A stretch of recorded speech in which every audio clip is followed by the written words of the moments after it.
Don't call me while I'm on a business trip. I'm busy with work. But I had no choice. It was an urgent matter. I then relayed Ashley's message, but Tom still seemed irritated. After we finished talking, he suddenly yelled at me in a harsh tone. From now on, don't call me while I'm on a business trip, no matter what. Got it? He didn't have to yell at me like that. Is something going on?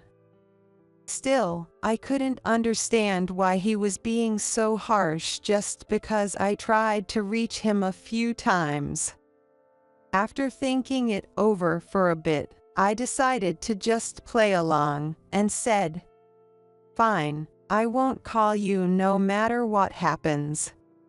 However, I soon understood why Tom had told me not to contact him while he was on a business trip. The reason became clear after the major accident he caused while pretending to be on a business trip. As I learned more about the cause of the accident, I realized that my decision to follow Tom's orders and not reach out at all had played a part in what unfolded. My name is Laura Cooper, and I'm a 45-year-old housewife who has been married for 20 years. My son, George, just graduated from high school and started living on his own while attending college out of state. Now that my parenting days are behind me, I decided it's time to return to the workforce. I applied for a full-time administrative job that was available and recently started working as a full-time employee. While I had worked part-time before, being a full-time employee gives a different sense of purpose in life. My husband, Tom, works for a large corporation and was recently promoted to department head. At 45, the same age as me, this promotion seems to be an unusually fast climb within his company. Lately, Tom has been traveling a lot for business meetings with other companies, so he's hardly ever home. Tom is very enthusiastic about how fortunate he is to have so much work, even in this tough economy. Even though Tom's salary has increased, I'm determined to work hard too, especially for George, who's attending a private college. Because of this, my husband and I have been passing each other more often, and we rely on our smartphones when urgent matters come up. Tom isn't really a fan of phone calls, but sometimes he doesn't have a choice. Actually, our family has been living in a guest house built on his parents' property. Tom's parents, Ashley and Bill, are really nice people, and they don't interfere with our lives much. We only see them occasionally. That said, there are times when they ask for advice, like about property taxes, and in those cases, I have to get in touch with Tom. Today, I had something urgent come up while Tom was on a business trip, so I called him, but no matter how many times I tried, he didn't pick up, and he didn't call me back either. Since it wasn't anything too urgent, I decided to wait until the evening. It was only late at night when Tom finally called me back. Hey, why did you keep calling me non-stop today? What was so important? I'm busy with work. Stop calling me. Well, Ashley asked me to take care of something, so I have no choice. If the ringing is bothering you, why don't you just put your phone on silent during those times? I then relayed Ashley's message, but Tom still seemed irritated. After we finished talking, he suddenly yelled at me in a harsh tone. From now on, don't call me while I'm on a business trip, no matter what. Got it? But what am I supposed to do if it's urgent? Even if it's urgent, there's nothing I can do if I'm away, right? So don't call me ever. I'm not responding even if you did. He didn't have to yell at me like that. Is something going on? Still, I couldn't understand why he was being so harsh just because I tried to reach him a few times. After thinking it over for a bit, I decided to just play along and said, "Fine, I won't call you no matter what happens." Without waiting for his response, I hung up the phone. The next moment, I got a message from George. "It's so late, what could he want at this hour?" When I opened the message, I couldn't believe what I was reading. George is currently at a soccer camp with his college team, staying at a resort hotel. There, he saw Tom. When George was about to call out to him, Tom walked into a room arm in arm with a woman George didn't recognize. George asked the hotel staff, and they told him that the room was for 2 people and had a private jacuzzi inside. It sounded like a room that couples would book for a secret getaway. Could Tom be pretending to be on a business trip and doing something he shouldn't? As if confirming my suspicion, the last line of George's message read, "Dad's cheating, there's no doubt about it." So Tom was lying about being on a business trip. That's why he didn't want me to contact him. He was with his mistress. I know where George's soccer camp is. It's in a tourist area way off the beaten path, definitely not somewhere you'd go for a business trip. It's a beautiful place, full of nature, with wide fields, which is why the college soccer team uses it for training camps. Tom must have thought he wouldn't get caught if he didn't say anything. But he never imagined that George would be there at the same time. Tom has been so wrapped up in work that he's left almost all of George's upbringing to me. He probably doesn't even know that George is good enough to be on an elite soccer team. I replied to George, asking him to let me know if he found out anything more. The next day, since it was Saturday and I had the day off, I was at home when, starting in the early afternoon, my phone began ringing non-stop. Every call was from Tom's phone. After all his complaints about me calling yesterday, what's going on? I hesitated for a moment, wondering whether to answer. Then I remembered the promise I made yesterday. Tom had insisted I never contact him while he's on a business trip, and I told him I wouldn't, no matter what. So I figured that even if he was the one calling me, I didn't need to respond.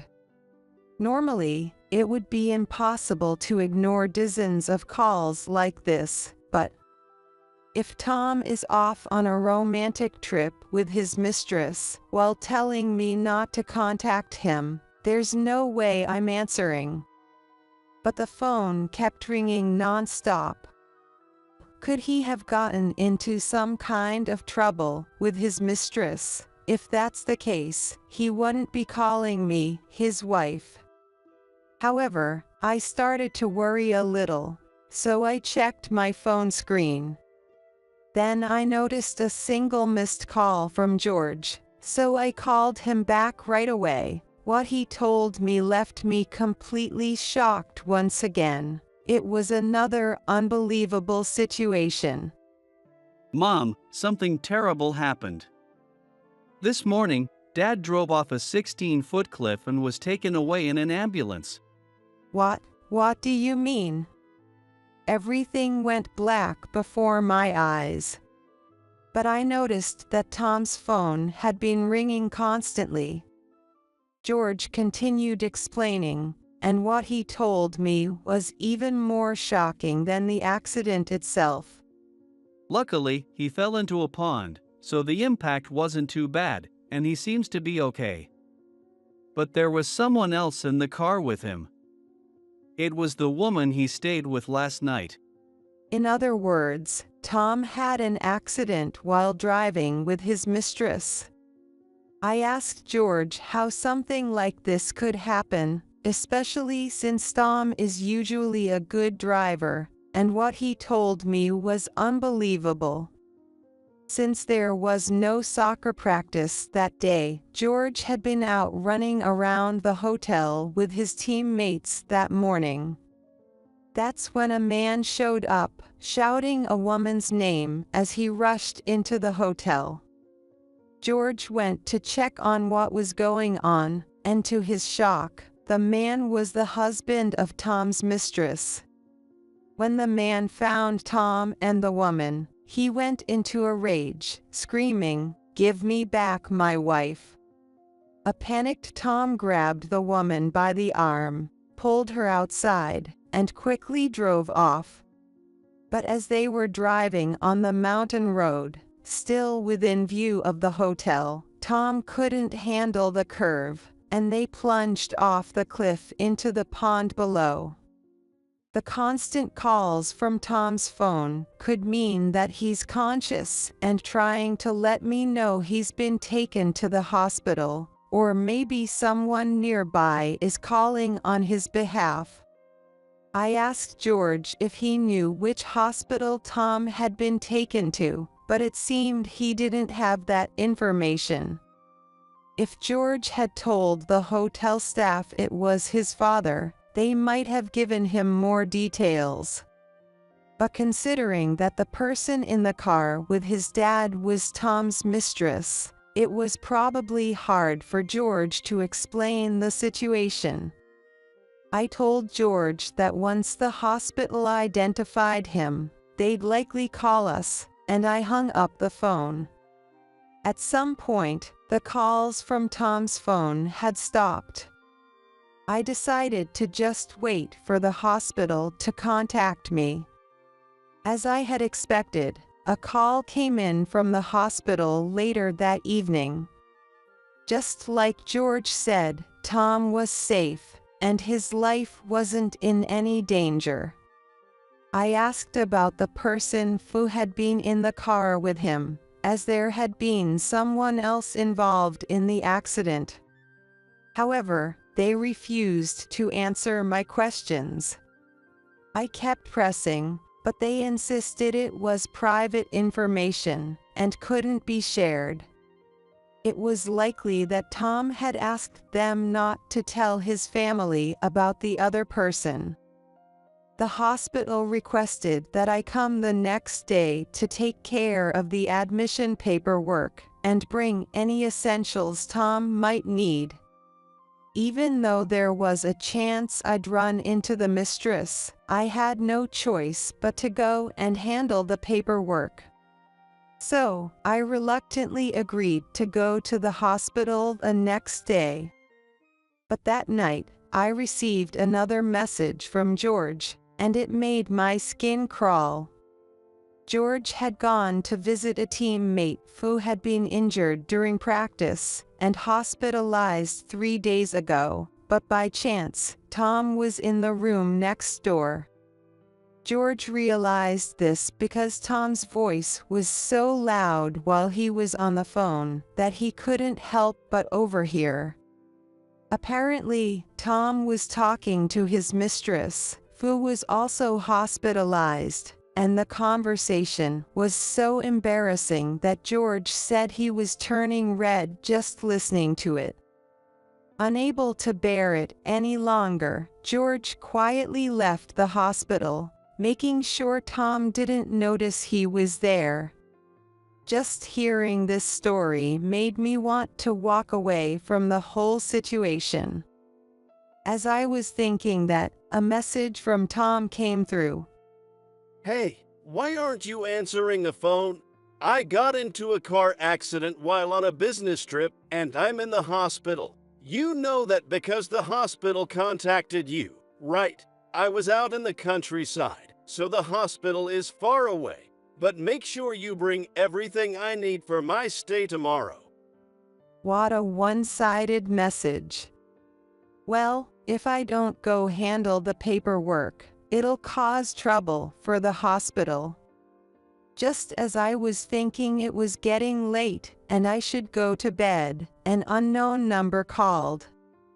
Who could be calling at this hour? Feeling suspicious, I let the call go to voicemail to see if they'd leave a message. A man's voice came on. I'm so sorry for calling at such a late hour. Could this have something to do with the accident? I decided to answer the phone. The man introduced himself as Steve, and to my shock, he was the husband of Tom's mistress.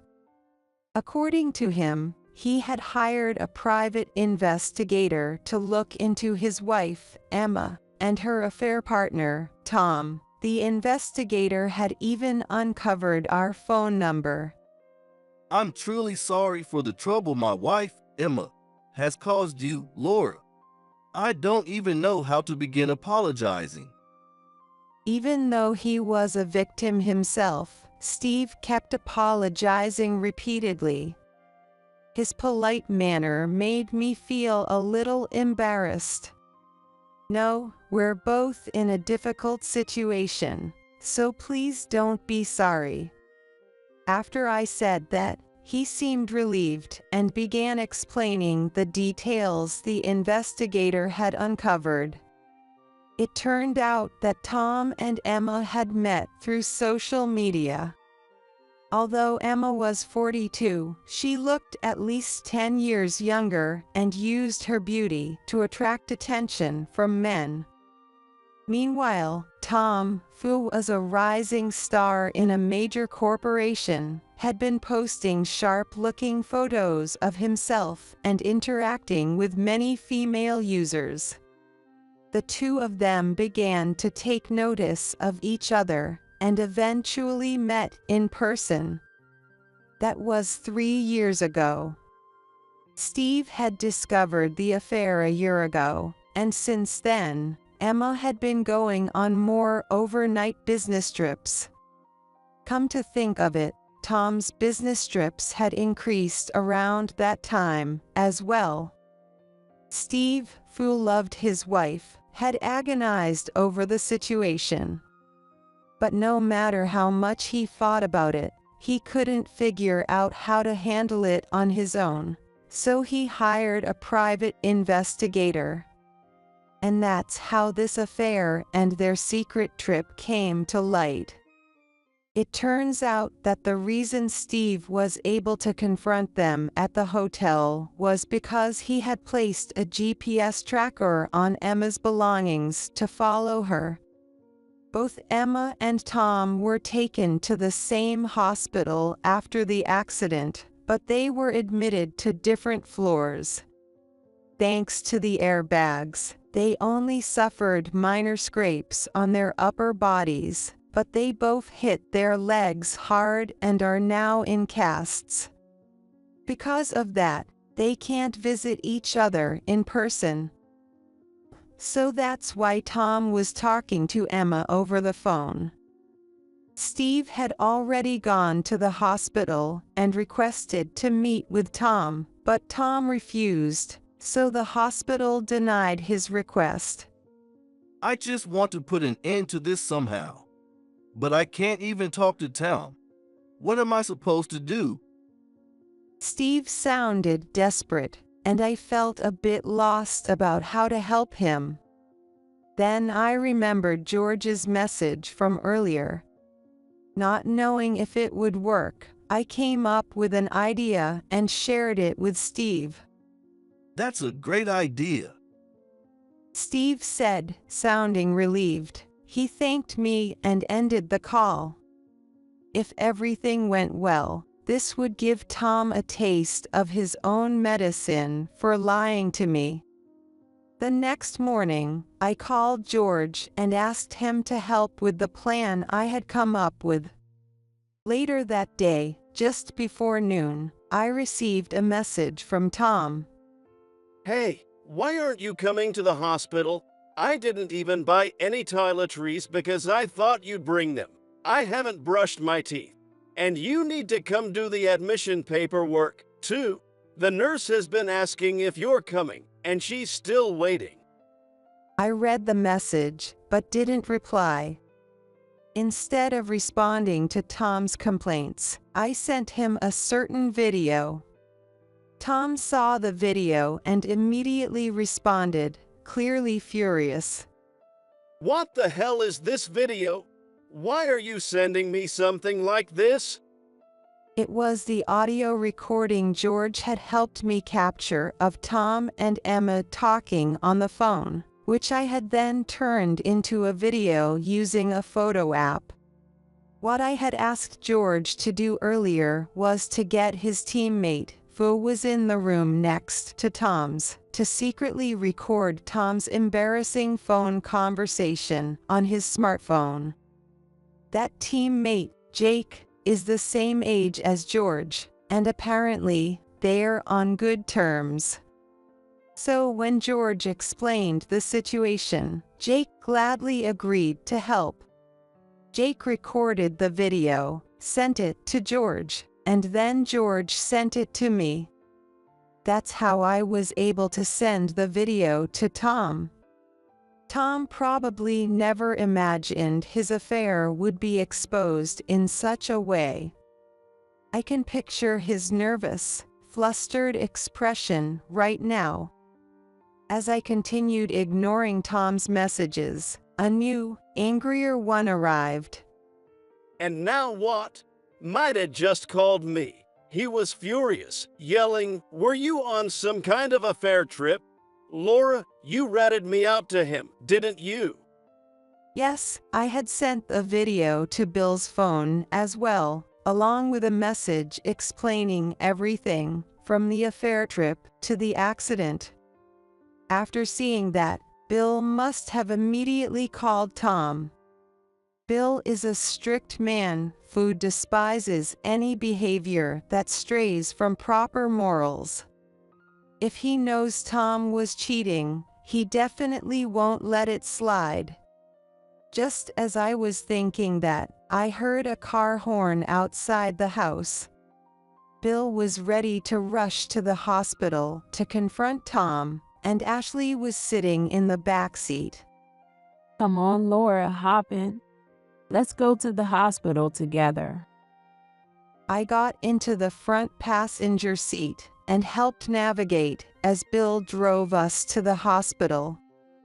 On the way, I decided to contact Steve. He didn't answer, likely because he was at work, but a short while later, I received a text message from the number I had called. It contained a video. In the video, Steve was addressing Tom directly in a recorded message, asking me to send it to Tom. Since he couldn't meet with Tom in person, this was his way of reaching out. So, I forwarded Steve's video to Tom. Just as I was wondering why Tom hadn't replied yet, I got a call from George. Now that I think about it, it's lunchtime. Mom, something crazy just happened. I'm at the hospital checking on Jake, but he heard the voice in the video Dad was watching on his phone, and Jake stormed out of the room, even though his leg isn't fully healed yet. It turns out the voice Jake heard was his own dad's. What? I couldn't believe the coincidence. Hearing that left me in complete shock. So, Tom's mistress is Jake's mom. What should I do? Jake's got Dad by the collar and is yelling at him. When I went to check it out, Dad yelled at me, "Are you in on this with Laura, too?" I understand. I'm heading over there now. Just hang tight. The situation had taken such an unexpected turn that my mind almost went into panic mode. But I quickly calmed myself down and texted Steve to update him on what was happening. Apparently, Steve hadn't known that Jake was in the hospital, as Jake hadn't contacted him. Since the school handled the hospital admission after Jake's injury at soccer camp, it was up to Jake to inform his family. It seems Jake didn't want to worry his parents, so he kept it to himself. After hearing what happened, Steve said he would rush over, even if it meant leaving work early. Meanwhile, Tom must be in a terrible position right now. Because this was the content of the voice message I had sent him earlier from Steve. Calm. I'm going to file a claim for damages against you for having an affair with my wife, Emma, for the past 3 years. I'll also be reporting this to your company. On top of that, Tom now had his affair partner's son grabbing him by the collar and berating him. As expected, Tom left me a voicemail on my phone this time. Help me! I'm stuck here, and this big young guy is going to crush me. Shut up, old geezer. Behind Tom's voice, I could hear what was clearly Jake's voice, sounding furious. Listening to that voicemail, I couldn't help but think it served him right, and I chuckled to myself quietly. Still, thinking about how Jake must feel, discovering that his own mother had been having an affair with his friend's father, made my heart ache. I was sure Steve was feeling just as heartbroken as I was. With those complicated emotions, we finally arrived at the hospital. Steve was already there, waiting at the entrance.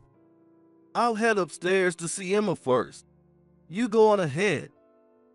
With that, he went to the floor where Emma was admitted.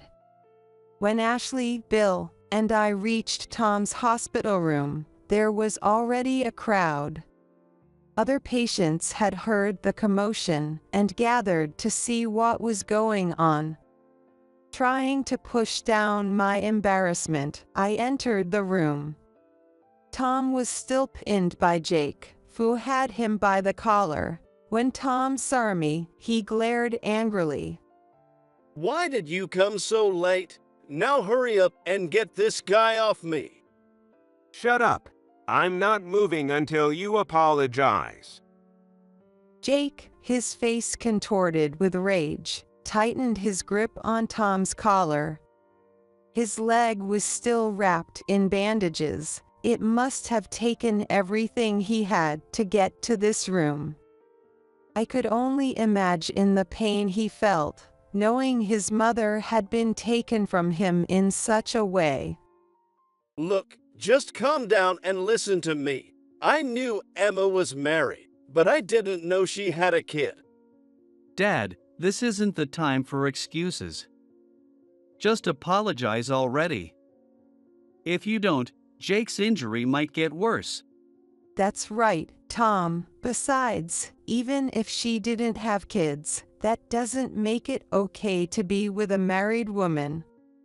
Tom, cornered on all sides, was now completely isolated. He looked around frantically, searching for help. But all he got were cold stares from the other patients watching from the doorway. Then, from a distance, we heard the sound of crutches approaching. It seemed to be Emma. Steve must have told her what was going on, and she couldn't stay away any longer. Hey, wait a minute. I could hear Steve's voice coming from behind her as well. However, the sound of the crutches grew closer, as if Emma was trying to ignore him. As soon as Emma entered the room, a look of shock appeared on her face. After all, her son Jake was on top of her affair partner. Jake turned to her, his eyes filled with sadness. Mom, why this guy? And I heard it's been going on for 3 years. That means it started when I was still in high school. You're always out working, leaving Dad to take care of everything at home. I never imagined you were having an affair. Tears began to roll down his cheeks as he spoke. Their situation was the complete opposite of ours. Even so, Jake must have still loved his mother. The feeling of betrayal must have been unimaginable. Emma, seeing her son like this, could only stand there, flustered. Calm down, Jake. You've injured your leg, haven't you? If you keep doing this, it'll get worse. I'll find you a better hospital, and we can go there together. Her words sounded like an attempt to flee the situation, and everyone around her looked on in disbelief. It was clear Emma had no idea what would actually make Jake feel better. And then, there was someone else completely misreading the room, saying the most outrageous things. Wait a second. Jake, right? I thought I recognized you. I just saw you in the paper recently. You're a college soccer player, and the pros are keeping an eye on you, right? I saw your name alongside George's and read every word of that article. You know, if I end up with your mom, we could both bring in good money. We'd be able to support George and you in everything you do. That's right. Steve is just running a failing shop, basically a stay-at-home husband. He's a money pit. If we're going to invest in Jake's future, it'd be better for me to marry Tom. Same goes for us. Laura's only been making a little pocket money with her part-time work, so maybe it'd be better for George and Jake if I ended up with Emma instead. What on earth are these two thinking? I was the one who raised George to where he is today. Tom, who barely cared about our family, didn't even know how hard George had been working until he saw his name in the newspaper. No matter what happens, even if we get divorced, I'm not letting Tom take George from me. As if voicing my own farts, Steve suddenly spoke up. Shut up, both of you. I've taken care of everything at home so Emma could work without any worries. I've handled all the household chores and raised Jake myself. Parents' days, sports activities, everything. And even though the shop wasn't slow, I still found time for it all. I've watched Jake chase that soccer ball every single day, working so hard. Do you even understand how that feels, Emma? Steve's desperate words left Tom and Emma in stunned silence. I felt a sense of relief, like Steve had said everything I'd been thinking. I stood up, ready to shut down the two of them. That's right, you two don't deserve to call yourselves parents. If you want a divorce, go ahead, but don't drag the boys into it. They've worked hard while you both acted selfishly. Yeah, even if my parents get divorced, I'm not going with you, Dad. You call Mom a burden, but that's not true. She raised me and made things work on your salary, and when my sports got expensive, she went out and got a part-time job. I've seen her struggle more than anyone. George's words brought tears to my eyes. I thought George hadn't noticed, but he's been watching me all along. Behind me, Ashley and Bill nodded in agreement. Even the other patients in the room looked at me with calm, supportive expressions. But Emma, seemingly unable to take the pressure, suddenly let out a shrill scream. No way, I can't take this anymore. It's like I'm being blamed for working so hard all these years. Jake, you're on my side, right? I worked day and night to pay for your education so you could focus on soccer. Even now, Emma was still trying to justify herself. Had she already forgotten her own actions? Jake glared at her, his own mother, with a look that spoke of deep disappointment. You're not my mother anymore. Go run off with this guy you've been cheating with. My tuition, most of it came from Dad's business profits. You probably don't know this, but the shop has been doing really well.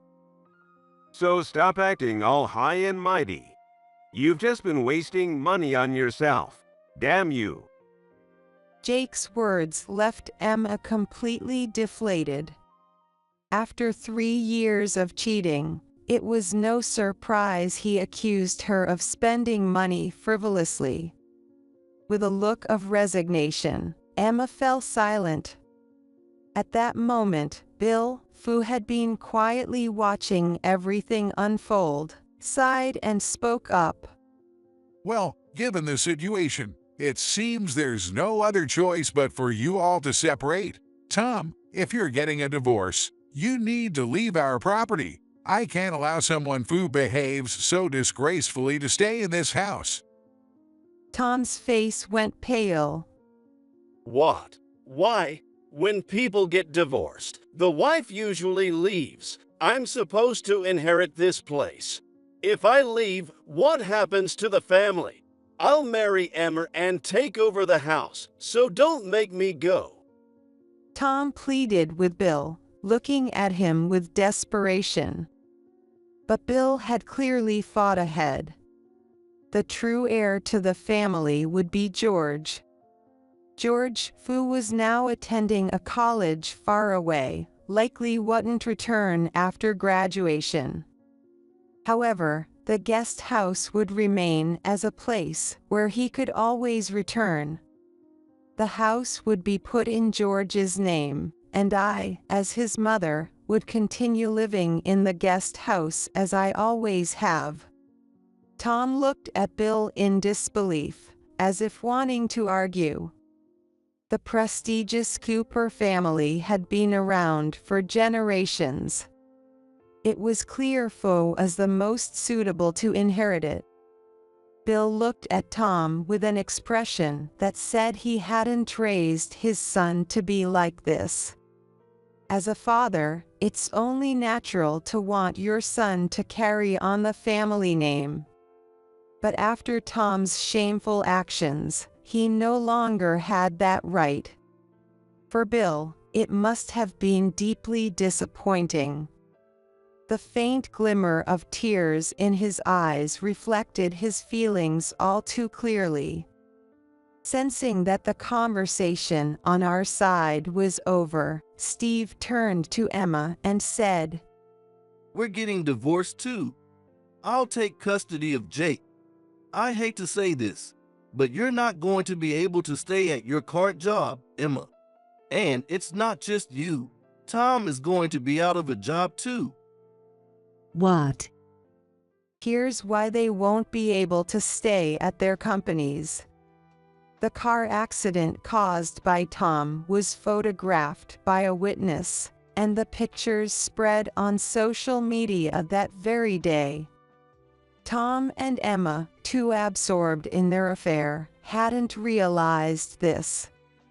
Since their faces weren't blurred out, people from both companies recognized them, and it soon became known that they were on an affair trip.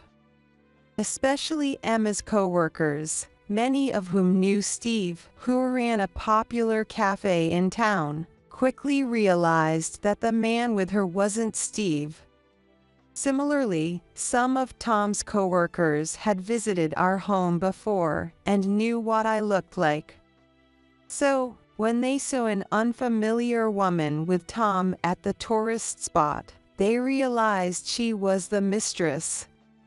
Both Tom and Emma worked for prestigious companies with strict regulations. If it became known that they had lied about a business trip to cover up their affair, they were bound to face some form of disciplinary action. After Steve finished explaining this, Tom and Emma looked completely defeated, as if they knew it was all over. These two were likely about to lose both their families and their jobs. Even so, I still planned to sue them for damages. I was sure Steve would do the same. A little while later, Tom and Emma were discharged from the hospital, but they no longer had a home to return to. In Tom's case, if it had only been the affair, a demotion might have sufficed. However, it was discovered that he had embezzled company funds by pretending to be on a business trip and used the money to pay for the affair. It's no surprise he got fired. It's almost funny, Tom was even complaining about it on social media. After paying both me and Steve damages and spending a fortune on Emma, Tom ended up broke. Emma cut ties with Tom after losing both her money and her home, and reportedly returned to her parents' house. However, I received a message from Steve, and here's what he told me. Emma was also demoted to a rural branch because her affair trip had been exposed. But having only known life in the city, Emma refused to comply. As a result, she faced increasing hostility at work and eventually had no choice but to quit. Emma's parents were confused about why their once promising daughter had left her job and pressed her for answers when she returned home. Under pressure, Emma confessed to the affair and was immediately kicked out of her parents' house. Emma's family had a strong reputation, and infidelity was something they could never accept. Their situation was made clear on Tom's social media account. After losing his home, Tom moved into a shabby apartment and eventually reconnected with Emma, and the two began living together. But with both of them unemployed, they were forced to rely on shady lenders to get by. Neither had any experience managing money, so they quickly fell into debt, spending recklessly and adding to their financial woes. Eventually, Tom's social media stopped updating altogether. It's likely they couldn't even afford their phone bills anymore. The phrase "they deserve no sympathy" seems to be tailor-made for these two. 4 years have passed since then. George and Jake, after graduating from college, both joined professional teams that had been scouting them. Today is their debut match. I went to the stadium early with Ashley and Bill. Our seats were in the 7th row, close enough to see the players' faces clearly. When the players came out, George seemed to notice me and looked over with a smile.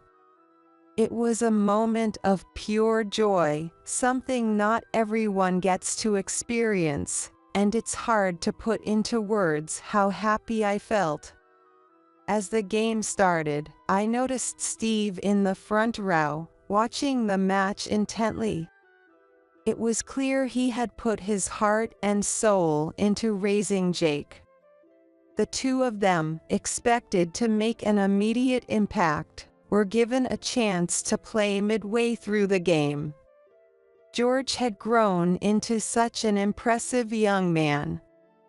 Overwhelmed with emotion, I couldn't stop the tears from flowing. Steve let out a triumphant roar when Jake scored a goal.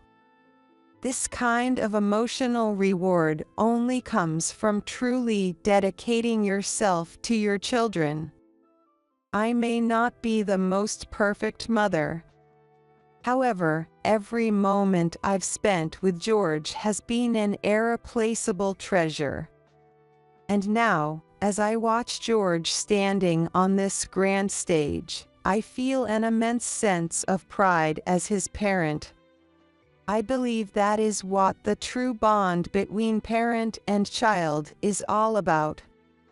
In this moment, and for all the moments to come,